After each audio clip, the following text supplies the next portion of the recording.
Video davomida Hindular uni ozuqaviy xususiyatlari tufayli sevib iste'mol qilishgan. Foydali xususiyatini yo'qotmasligi uchun uni bug'da pishirish tavsiya etiladi. Makkajo'xori qovoq va sabzi kabi ko'rish qobiliyati uchun ham juda foydali. Ayollar uchun makkajo'xori tarkibida B6 vitamini mavjud bo'lib, u sog'lom piridoksin darajasini saqlab turish uchun zarurdir. Shu sababli u semizlikdan aziyat chekayotgan va ozmoqchi bo'lgan insonlarga tavsiya etiladi. Kimgadir grillda pishirilgan meksikancha makkajo'xori yoqadi. Yana kimlardir qaynatilgan jo'xorini sevib iste'mol qiladi. Makkajo'xori pishishidan 5 daqiqa oldingina tuz seping, aks holda u qattiq bo'lib qoladi. Makkajo'xori popugi tabobatda peshob haydovchi vosita sifatida ham keng qo'llaniladi. Choydek damlab ichilsa, buyrakdagi toshlarni parchalaydi. Ushbu mahsulot qandli diabet bilan og'rigan odamlarni qonda shakar darajasini oshirishi mumkin bo'lgan kraxmalga ham ega. Makkajo'xori ayrim bemorlar uchun qisman taqiqlangan bo'lsa-da, u tarkibida Mendeleyev davriy jadvalidagi 26 ta element mavjud bo'lgan foydali mahsulotdir. eng qizig'i oldinda bizdan uzoqlashmang. Makkajo'xori ko'plab davlatlarda keng tarqalgan mavsumiy oziq-ovqat mahsuloti hisoblanadi. U alohida iste'mol qilinganda ham ziravorlar, sabzavotli salatlar yoki go'shtli taomlar bilan qo'shib yeyilganda ham mazali bo'ladi. Qachonlardir makkajo'xorini yeyish uchun yozni kutishga to'g'ri kelardi. Hozir esa uni yilning istalgan vaqtida yangi, konservalangan yoki muzlatilgan holida deyarli barcha do'kon rastalarida uchratish mumkin. Odamlar qachon bu o'simlikni madaniylashtirgani borasida aniq ma'lumot yo'q. Bu taxminan miloddan avvalgi 7000 davrga to'g'ri keladi. Makkajo'xorining vatani Markaziy Amerika, aniqrog'i Meksika. Bu mamlakat jo'xorini faol iste'mol qiladigan davlat hisoblanadi. Birgina Amerika Qo'shma Shtatlarida uning 200 dan ortiq navlari mavjud. Hozirda makkajo'xori ko'plab qit'alar aholisi tomonidan yetishtirilmoqda. Antarktida bundan mustasno albatta. Yevropaga makkajo'xorini Xristofor Kolumb keltirgan edi. Butun dunyo bo'ylab egallagan maydoni bo'yicha ham makkajo'xori boshqa donlarga nisbatan yuqori ko'rsatkichga ega. Yer yuzida yetishtiriladigan jo'xorining deyarli 4 dan 1 qismi AQShga to'g'ri keladi. Lotin Amerikasida makkajo'xori ko'plab an'anaviy taomlar uchun asos sifatida ishlatiladi. Oziq-ovqat mahsulotlarini ishlab chiqaruvchilar donning o'zidangina foydalanishmaydi. Ular poyadagi barglar, sota va hatto poyani o'zini ham isrof qilishmaydi. Shu bois bugungi kunda ushbu o'simlikdan dorivor preparatlar, suvoq, yelim va boshqa ko'plab mahsulotlar olinadi. Qadimgi hindu qabilalari orasida makkajo'xori muqaddas mahsulot sanalgan. Hindular uni ozuqaviy xususiyatlari tufayli sevib iste'mol qilishgan va ular haq bo'lib chiqishdi. Chunki makkajo'xori ko'plab foydali jihatlarga ega. Jumladan u ovqat hazm qilishni yaxshilaydi, stressga qarshi kurashadi. Asab tizimi, yurak, tomirlar, jigar, buyrak va oshqozon osti bezi faoliyatini hamda ko'rish qobiliyatini yaxshilaydi. Organizmni shlak va toksinlardan tozalaydi. Immunitetni mustahkamlab, shamollash va virusga qarshi kurashadi.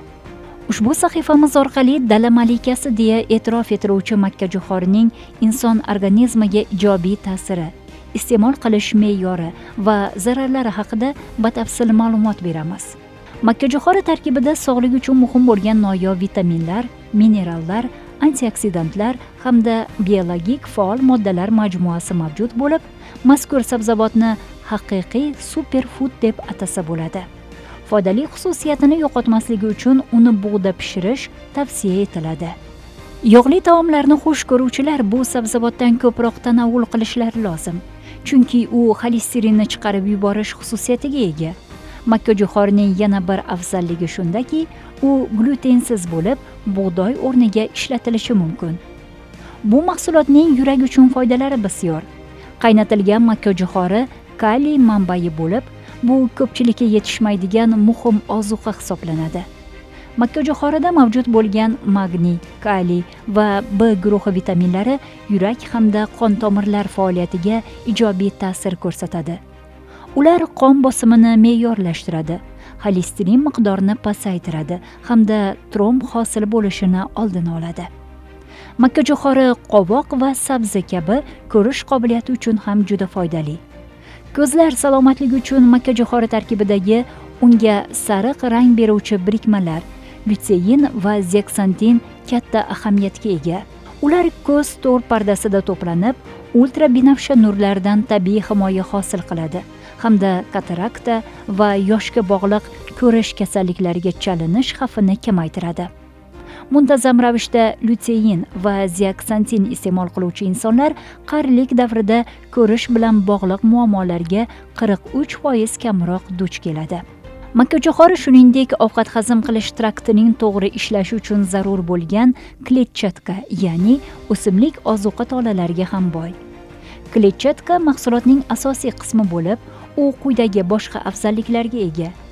Ichak harakatini tartibga soladi, mikroflorani saqlashga yordam beradi, yo'g'on ichak saratoni bilan kasallanishni kamaytiradi, qonda shakar miqdorini muvozanatga keltiradi. Bu esa immunitetni mustahkamlashga va umumiy salomatlikni yaxshilashga xizmat qiladi. Ayollar uchun makkajo'xori tarkibida B6 vitamini mavjud bo'lib, u sog'lom piridoksin darajasini saqlab turish uchun zarurdir. Ushbu moddaning yetishmasligi anemiyaga olib kelishi va yurak kasalliklari hamda depressiya xavfini oshirishi mumkin. Inson salomatligi uchun muhim bo'lgan B vitaminlarini kunlik miqdorini iste'mol qilmoqchi bo'lsangiz, makkajo'xori eng to'g'ri tanlovdir. Chunki ushbu mahsulot B6 va B9 vitaminlariga boy.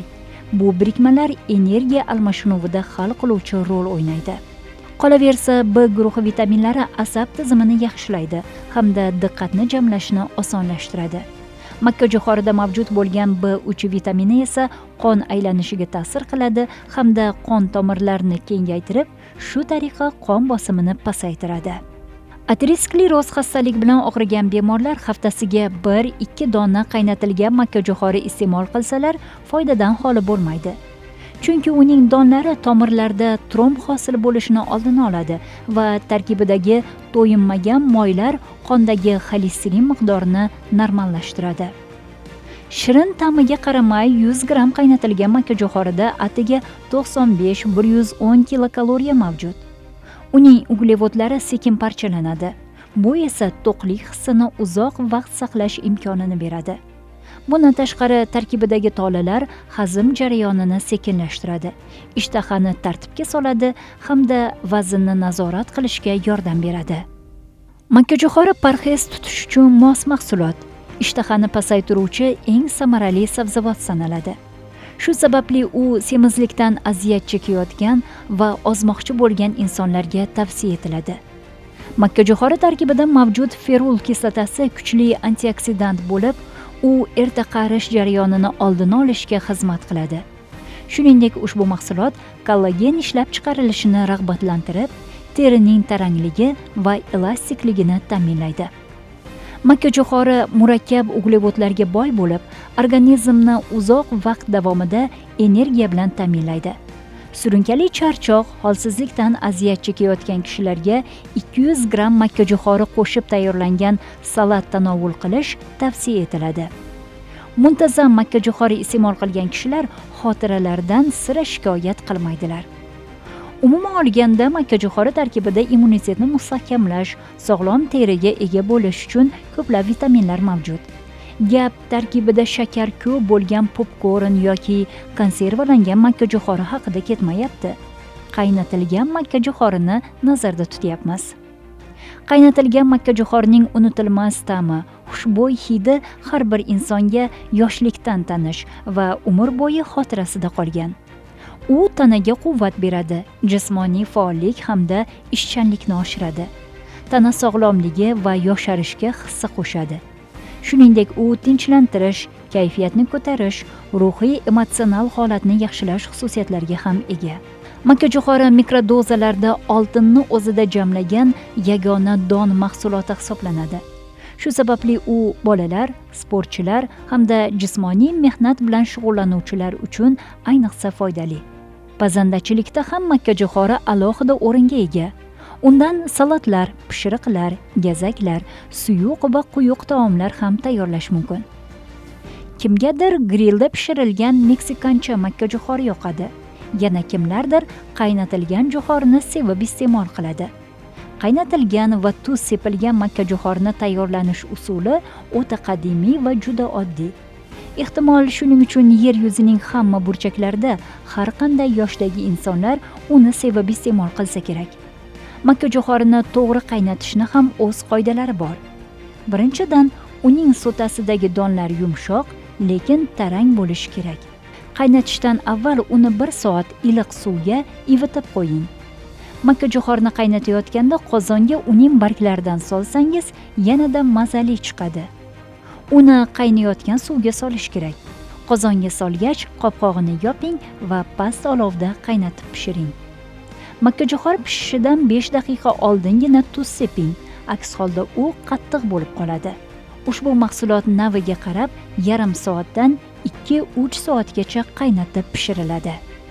Qaynatish vaqtida suviga shakar yoki ozroq sariyog' solinsa, ular yanada mayinroq bo'lib pishadi. Pishgan makkajo'xorini qozondan olmasdan suvning ichida sovutsangiz, ta'mi juda mazali chiqadi. Biz o'ylab ham o'tirmay tashlab yuboradigan makkajo'xori popugidan esa dorishunoslar dori tayyorlaydilar. Makkajo'xori popugi tabobatda peshob haydovchi vosita sifatida ham keng qo'llaniladi. Choydek damlab ichilsa, buyrakdagi toshlarni parchalaydi. Mutaxassislar mavsumda haftasiga 2-3 marta kuniga 1 dona jo'xori iste'mol qilishni tavsiya etadi. Ushbu miqdor ovqat hazm qilish tizimiga ortiqcha yuk tushirmaydi. Makkajo'xori hazm qilish uchun nisbatan og'ir mahsulot sanalgani bois, uni kunning birinchi yarmida iste'mol qilish maqsadga muvofiqdir. Ushbu mahsulot me'yordan ortiqcha tanovul qilinsa, oshqozonga og'irlik qilishi mumkin. Ko'pincha makkajo'xori donlari sirop tayyorlash uchun qayta ishlanadi. Biroq bu mahsulot makkajo'xori kabi sog'lik uchun foydali emas.